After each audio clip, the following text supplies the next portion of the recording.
आम आदमी पार्टी के प्रभाव की चर्चा कर रहे हैं। मुझे नलिन आपको रोकना पड़ेगा। हमारे साथ कुमार विश्वास आम आदमी पार्टी के जुड़ गए। कुमार विश्वास, बहुत बहुत शुक्रिया, आपने समय निकाला। अमेठी में आप पहुंचे हुए हैं, राहुल गांधी के गढ़ में। कुछ दिनों से वहां पर पैड बनाए हुए हैं, कैसा महसूस कर रहे हैं? वहां पर क्या हो रहा है? निधि जी, एक तो गढ़ में बोलना, मुझे लगता है कि 1947 में देश आजाद हो चुका, गढ़ किले रियासतें सब खत्म हो चुकी। अमेठी एक लोकसभा क्षेत्र है और वहां मैं टिकट मांगने के लिए आया हूं। कल मैंने देखा कि एक चौराहे पर बहुत सारे कांग्रेस के साथी खड़े हुए थे और कह रहे थे कुमार विश्वास वापस जाओ। तो मैंने उनसे पूछा भी कि भैया, अमेठी आने के लिए कोई वीजा लेना पड़ेगा, कोई पासपोर्ट लेना पड़ेगा, या हो सकता है मैं दिल्ली से निकला हुआ हूं, कल अमेठी आजाद हो गया हो, स्वतंत्र देश के रूप में घोषित कर दिया गया हो। तो जनता में बहुत जबरदस्त उत्साह है और लोग बहुत सड़कों पर उतरे हुए हैं लगातार। और आज भी बहुत सारी जगहों पर मैं घूमा और अभी भी 2 रैलियां प्रस्तावित हैं।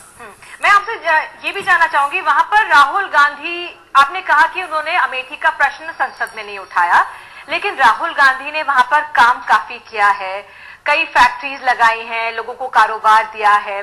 क्या वहां पर आसान रहेगा आपके लिए एक तरह से अपनी पैठ बनाना? बहुत सरल इसका उत्तर है निधि जी। अगर राहुल गांधी जी सचमुच विकास किया है 10 साल में, तो निश्चित रूप से वो इस बार जीत जाएंगे। और अगर उन्होंने विकास नहीं किया है, अगर प्रधानमंत्री सड़क योजना में केवल 20% सड़क बनी है अमेठी में, अगर अमेठी में प्रति व्यक्ति आय उतनी ही है, अगर अमेठी का सवाल उन्होंने एक भी नहीं उठाया है, अगर अमेठी में आज भी लाल चीनी लोग खाते हैं, अगर अमेठी में अभी भी शंकरगढ़ का पुल 2 साल से टूटा हुआ है जो बन नहीं रहा है, अगर अमेठी में केवल 8 घंटे बिजली आ रही है, तो लोग उन्हें पराजित करेंगे और कहेंगे कि हमें कई लोग कह रहे थे कि वहां पर अमेठी से ज्यादा जो आपकी रैली थी, वहां पर इलाहाबाद, बनारस, बिजनौर से लोग ज्यादा आए थे, अमेठी से ज्यादा लोग नहीं आए थे, ऐसा है क्या? अमेठी जहां मुख्यालय जिसे कहते हैं, जहां अमेठी का बाजार है, वो टोटल 12 से 15 हजार लोगों की जगह है। कल 35 से 50 हजार की लोग अनुमान लगा रहे थे, आपके चैनल पे भी यही आंकड़े के आसपास था। तो अगर उनमें से कुछ लोग 2, 4, 5 हजार बाहर से भी आए होंगे, 10 भी आए होंगे, तो बचे हुए लोग भी कहीं से आए होंगे। गौरीगंज से लोग आए थे, सलोन से लोग आए थे, तिलोई से लोग आए, जो विधानसभा क्षेत्र हैं। और फिर भी मैं कह रहा हूं, कांग्रेस को ये बात कहने की जरूरत क्या है?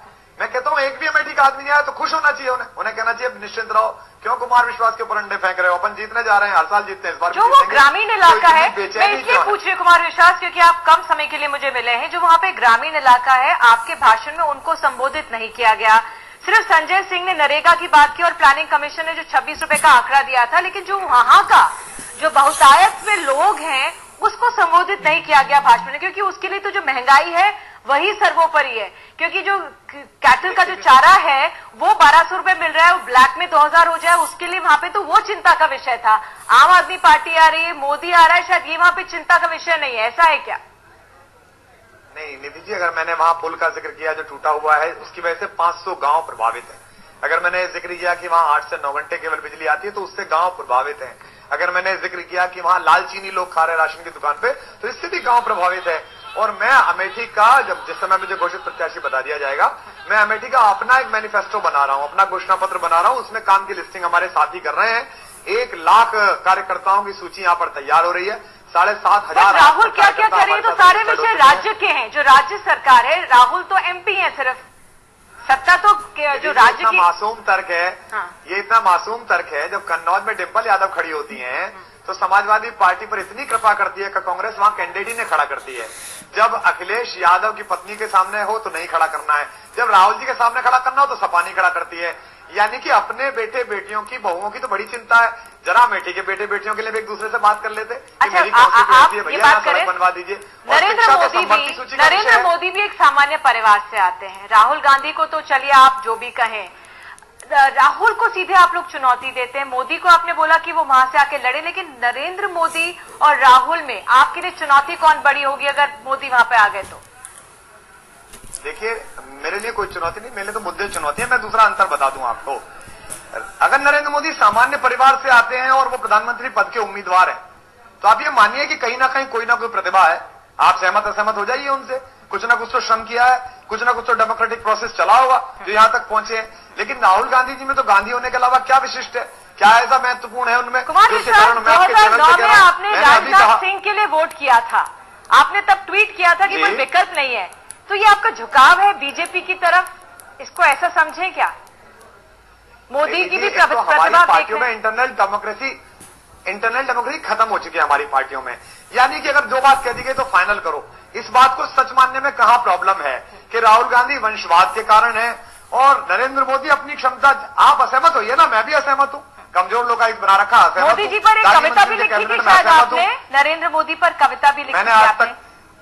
आज तक मैंने किसी मनुष्य पर कविता नहीं लिखी है जीवित पर, मैंने केवल संवेदनाओं पर कविता लिखी है। हाँ, मैंने कविता पढ़ी जरूर है उनके सामने कई बार, और वो मेरे बड़े प्रशंसक रहे। रात 3-3, 4-4 बजे तक बैठ के कविताएं सुनी है। ये कोई बहुत बुरा काम नहीं है। मैं कविताएं पढ़ता था, उससे मेरा जीवन चलता था, आज भी चलता है। अगर अहमदाबाद के कवि सम्मेलन में देर शाम तक बैठे हैं और उनके जन्मदिन पर वहां का कवि सम्मेलन है, तो मैं उन्हें शुभकामनाएं दूंगा। मैं यही कहूंगा कि आप बहुत प्रगति करें, आप बहुत आगे बढ़ें, आप लोकप्रिय रहें। या मैं वहां उनसे कहूंगा नहीं साहब, अभी तो लोकायुक्त पे आपसे बहस करनी है, तब तक तो मैं आंदोलन में था नहीं। लेकिन मेरा एक छोटा सा सवाल एनडीटीवी के दर्शकों से है। पिछले 19 साल से मैं कविताएं सुना रहा हूं। ये सारे नेता अपने मोबाइल में मेरी कविताएं लेके घूम रहे हैं। कोई दीवाना कहता है पगली लड़की, अब डिलीट कर दियो तो पता नहीं। इन्हें कभी 2008, 2005 में याद नहीं आई, 6 में याद नहीं आई कि आदमी सही बोल रहा है कि गलत बोल रहा है। ये अभी ट्वीट क्यों कर रहे हैं? बीजेपी फॉर इंडिया के हैंडल से 48 सेकंड की क्लिप हैंडल हो रही है। भैया, आपको चुनाव मेरी कविताओं पर लड़ना है कि देश के मुद्दों पर लड़ना है? बिल्कुल यही बात कुमार विश्वास, दर्शकों ने सवाल पूछा है। जो व्यक्ति कविताएं लिखता है, जो गाना के माध्यम से लोगों को अपनी ओर खींचता है, क्या वो एक गंभीर नेतृत्व दे पाएगा? बिल्कुल, मुझे बहुत अच्छा लगा है कि प्रश्न पूछा है। इस देश में जो एक आखिरी प्रधानमंत्री जिसके ऊपर पूरा देश मुग्ध है, वो मेरे वंश से गया है। मैं उसके वंश में पैदा हुआ, उसके कबीले में पैदा हुआ हूं। पंडित अटल बिहारी वाजपेयी जी ने ढेरों कवि सम्मेलन पढ़े, गोपालदास नीरज के साथी रहे, 11 रुपए और 21 रुपए का लिफाफा लेकर उतरे हैं। तो मुझे बताएं भाजपाई लोग कि क्या पंडित जी का शासनकाल बहुत खराब था? मैं तो कुछ भी नहीं हूं, मैं उनसे तुलना नहीं कर रहा, वो तो बहुत बड़े व्यक्ति हैं। मैं तो चुनाव जीत के अगर संसद जाऊं तो नौकर की तरह जाऊंगा। पर देश आज भी जिस प्रधानमंत्री पर मुग्ध है वो पंडित अटल बिहारी वाजपेयी है, तो उनकी गंभीरता कैसे खत्म हो गई? आपके जो वार है, खड़े हुए थे उनकी कांग्रेस पर तीखे ज्यादा है, भाजपा पर कमजोर है, इसको कैसे राजनीति में संकेत माने? ये आपका आकलन है, आपका आकलन है निधि जी। भारतीय जनता पार्टी के येदियुरप्पा प्रवेश पर सबसे ज्यादा नाराज आदमी मैं हूं। मैंने सबसे खुलेआम बोला है। मोदी जी बनारस जाते हैं और कहते हैं गंगा लूट ली कांग्रेसियों ने। पर आदरणीय नरेंद्र भाई मोदी, आप मेरे बड़े भाई हैं, मेरे प्रशंसक हैं और मुझे बड़ा स्नेह करते हैं। पर जरा मुझे ये भी बताइए कि उत्तराखंड में जहां से माता गंगा, माता मंदाकिनी निकलती हैं, उसके तट तो आपके रमेश पोखरियाल निशंक ने खा दिए। सीएजी की इतनी मोटी रिपोर्ट है, कभी उन पर भी बोलिए कि आप उस खा गए यार, यहां भी लुट के दोनों तरफ लूट लिया। मोदी जी भ्रष्टाचार पर वार करना शुरू करते हैं हैदराबाद से। मंच पे बंगारू लक्ष्मण बैठे हुए हैं और आपने कहा भ्रष्टाचार हटाएंगे, शाम को अब येदियुरप्पा जी को वापस ले आए। बाबू सिंह कुशवाहा को आप लेकर आते हैं, कमजोर लोकायुक्त आप बनाते हैं। आप ये नहीं कहते कि मेरी पार्टी बाकी पार्टी जो आम आदमी पार्टी कर रही है उसकी तरह एक एक पाई का हिसाब चंदे का देगी। 1600 करोड़ रुपए में 83 करोड़ प्रियंका भी वहां पर प्रचार करेंगे अमेठी में, रायबरेली में, कि आप उनकी चुनौती को, जो प्रियंका टेस्टेड नहीं है लेकिन एक तुर्क का मोहरा माना जाता है कांग्रेस की तरफ से, उनका वहां पर उनकी मौजूदगी आम आदमी पार्टी के लिए कितनी बड़ी मुश्किल होगी?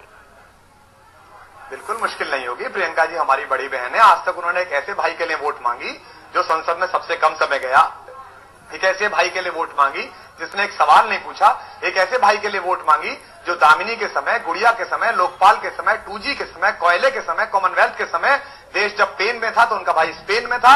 मैं उम्मीद करूंगा इस बार प्रियंका बहन मेरे लिए वोट मांगेंगी और कहेंगी ये मेरा भाई सबसे अच्छा है, जो 6 साल की गुड़िया के बलात्कार के लिए भी लाठियां खाता है और जेल जाता है, जो 2G का प्रदर्शन करते समय भी पुलिस द्वारा मारा जाता है, जो नौकरी छोड़कर अपनी सुविधापूर्ण जीवन छोड़कर